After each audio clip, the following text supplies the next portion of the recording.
Hello everybody, this is Women's Grandmaster Sabina Foisor. Welcome back to Day-Today Chess. I apologize, there was some technical error today and I was unable to post the video earlier.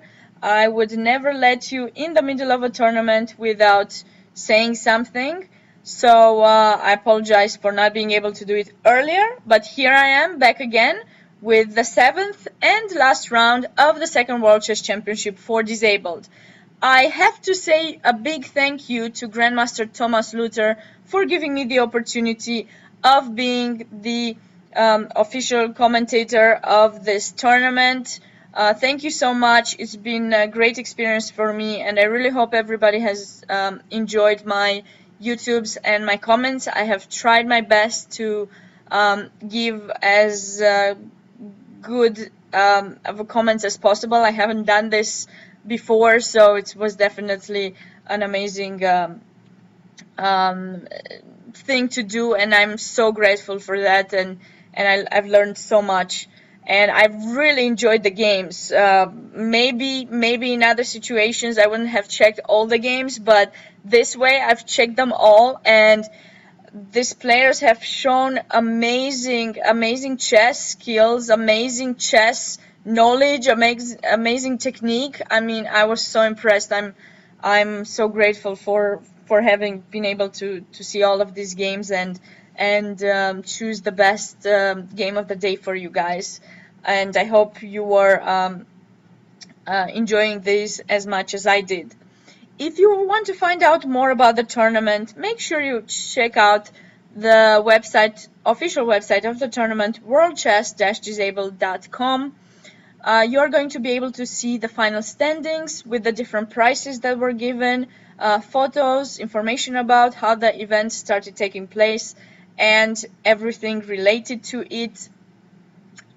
If you would like to get in touch with somebody to organize a similar event maybe, or just to find out more about the event, make sure you contact me and I can guide you to the organizers, or directly contact the organizers, even better.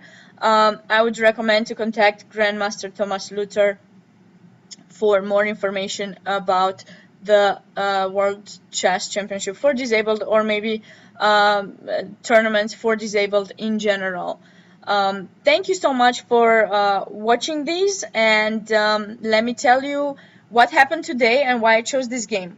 So today I've chosen the first board that was played, the game between Smirnov Aleksey and Gurbanov Andrei. Smirnov Aleksey was number 1 of the tournament and has been leading since the beginning of the tournament. He was 5.5 out of 6 prior to this game, and he finished 6 out of 7, so you already know what the result of this game was. It was still, even if it was the last round and still with a draw, he would have probably won the tournament. I mean, depending on, it was dependent a little bit on other results, but in general, he has shown really a great technique and lots of fighting spirit. So this is something that you want to see from a person who's winning the title of any tournament, and especially, you know, that he won the title of World Chess Champion for Disabled. This is a great achievement, I think, for him. So I would like to congratulate him, and I don't know, it seems that he doesn't have the International Master title yet, so I'm hoping that this event is going to count for a norm at least. I haven't found that out yet, but we'll keep you posted if I find out anything about it. And today he was playing against Israeli International Master Gurbanov Andrei, who also had a really good tournament. He ended up finishing 5.5, but there were 5 other people with whom he shared the second place. So due to tie breaks, he ended up 4th. But I think it's still a really good result. So I would like to congratulate both players, but also all the players from the event for having shown such a great fighting spirit, amazing techniques, and really great games. I hope I'm not overdoing it. My idea is not to overdo it. It's just to show how grateful I am for having been able to see all these games, and I had so much to learn. So it's definitely really amazing. Ooh, so it seems that we are starting with h3. I apologize, my mouse was playing with was playing some joke on me. Of course, the game started with d4, d5. So we have here the Queen's Gambit with Bishop f4, one of the classics. Bishop g5 is another one. Just between Bishop g5 and Bishop f4, it's about the same number of games. They're almost as popular.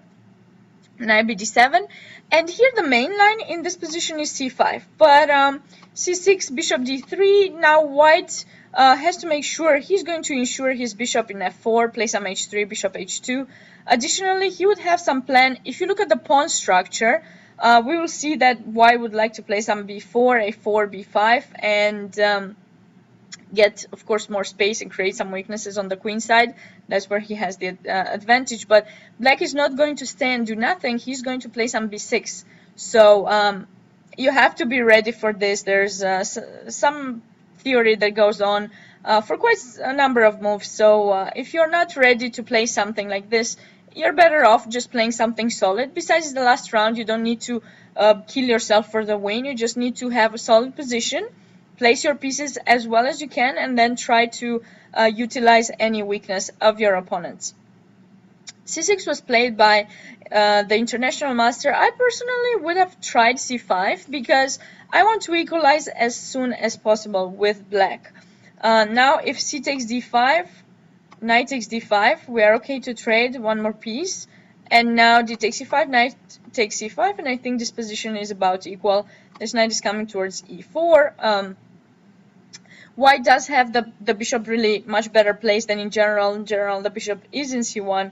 So on this diagonal, there won't be any attacks for black, but this would definitely have been a safe choice for black to play. Instead, you play c6, which was, of course, not a bad move. Bishop d3, and here we're, of course, capturing in c4. When that bishop gets developed, we capture immediately to play b5 with tempo, bishop d3. And now you can see that this a3 helped because now there's no b4 coming. And with white, our plan is to play e4 eventually. So, you know, having the pawn in a3 is definitely helpful, not allowing b4 to possibly lose that pawn there in e4. So, and here black went for a6. The idea is, of course, to protect b5 and then get ready for c5. You can play c5 directly, you just lose a pawn. And here white went knight e4. More natural is to castle, you know, finish the development, and if c5 takes bishop c2, black would play bishop b7, and you know, even if b4 is played here, knight e4, these knights are going to be traded, and the position is about equal. Queen b1, let's say, and here black can go either knight c3 or go back to f6, and you know, it's super symmetrical. So this is probably would end up in a draw, but of course both players have chances to try to find some ways to improve the position. Let's check out how the game went. So here Smirnov went knight to e4, and now black played c5, going for the equalizing the game. Instead, bishop b7, for example, would have allowed rook c1. So white with the knight in e4, you had the arrows there before, so showing that I have the idea to play some knight rook c1, bringing the knight to c5, possibly. That's one idea, and then that bishop in c8 will remain super close. Either bring the knight towards g5 and try to start some attacking, or maybe we're looking at this d6 square. But after bishop b7, rook c1, if you take, I take back rook c8, maybe I can play knight e5, and I think I have a slight edge here with white because it's going to take some time until you play c5, and you know, maybe I'll start some attacking. So that's why I really like c5 immediately. I know black is not developed yet, but it just seems that he's ready to play c5 and get the center of white destroyed. Of course, white just captures, and here we have a very similar position to the one that I showed you earlier. So what do we need to do when we are playing an equal position? And we're going to see a very nice play by Smirnov. He's just improving the position of his pieces. Well, first of all, he hasn't finished the development, so he has to do so. Rook c1 with tempo. Now castle. Bishop b7. Well, the queen is the next piece that has to be developed. Queen e2. Queen e7, black as well. Rook d1, rook to d8. And now what to do? I mean, we finished, all our pieces are really standing super well. What to do next? Well, white continued e4, which I like so much because white does have the center and has the possibility of playing e4, whereas black cannot, because as you can see, my arrows are already pointed out in that direction. White is controlling e5, so you cannot play e5. So my bishop will not remain closed. Do not fear that. I have some opportunity of playing e5 at some point to open it up. And here, black, I think he made a slight mistake. He played knight h5, which I think it's a little bit giving white some edge. Instead of knight h5, probably rook c8 was more natural to try to trade pieces. And if e5, okay, we're trading the pieces. We're trading in f3 as well, and now knight d5. This knight is super strong here, controlling the c file, not allowing any entering of the rook. Then we can have in mind some queen d7, trading the rooks as well, and just going for the draw. Instead of this, knight h5, the reason I don't like it is because now white played bishop g5, forcing this f6 move, which is going to weaken this diagonal, you can see, and this e6 pawn. So after bishop e3, you're somewhat forced to trade. You wouldn't like to let me improve the position of my bishop in c5, and you anyways don't have any square to move the bishop, so you pretty much have to take. Queen takes, and now e5. If black doesn't play e5, well, he's going to have a problem with this knight in h5. Maybe I'm threatening g4 now, so black has to do something. I mean, g6 would weaken even more. So he played e5, of course, to create the square for the knight, to bring it back into play. But the problem with e5, and the reason I didn't like this knight h5 so much, is that now this diagonal is opened, and I can recycle my bishop to bring it on that diagonal and have a really nice play. But first, g3. Not allowing black to come with the knight in f4. So you keep the knight in the margin for as long as you can. And black is trying to find a way to bring it back into play. If not, maybe I'll have some knight h4 stuff, bishop e2 or something, and put some pressure on your knight. And that's why black played g6. And now bishop c2, bringing the bishop on the diagonal, as I mentioned to you. Rook takes d1, rook takes d1, rook d8. I'm okay with the trades because now white played this b4, which is a really good move that stabilizes the position on the queen side with these 2 pawns on black square, so this bishop doesn't do much. Of course, it's attacks e4 for the moment, but that's pretty much it. Now, this knight needs to be brought back into play, right?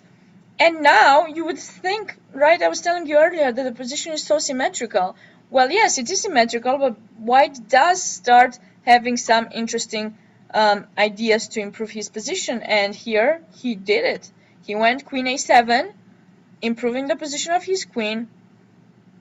Queen c8, you have to defend, and now white started getting some chances for to try to play for a win. Bishop b3 check, king f8, and here a mistake by the Russian player Smirnov. He played bishop d5, which I don't like at all. I do not believe white should trade that bishop. I mean, this bishop is so strong on the diagonal. This bishop in b7 might look strong attacking e4, but in fact it doesn't, because you can't move it. There will be mate in f7, so this bishop is bound to stay in b7 to defend.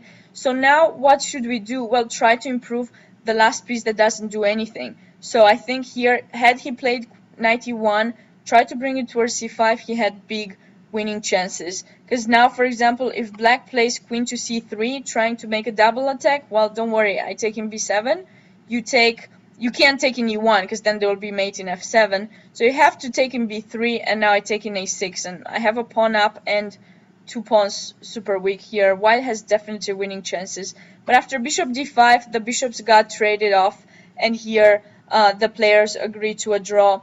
Definitely congratulations to Smirnov Aleksey for winning the title, and it's sad that he didn't win the game, but definitely it was very nice to watch this.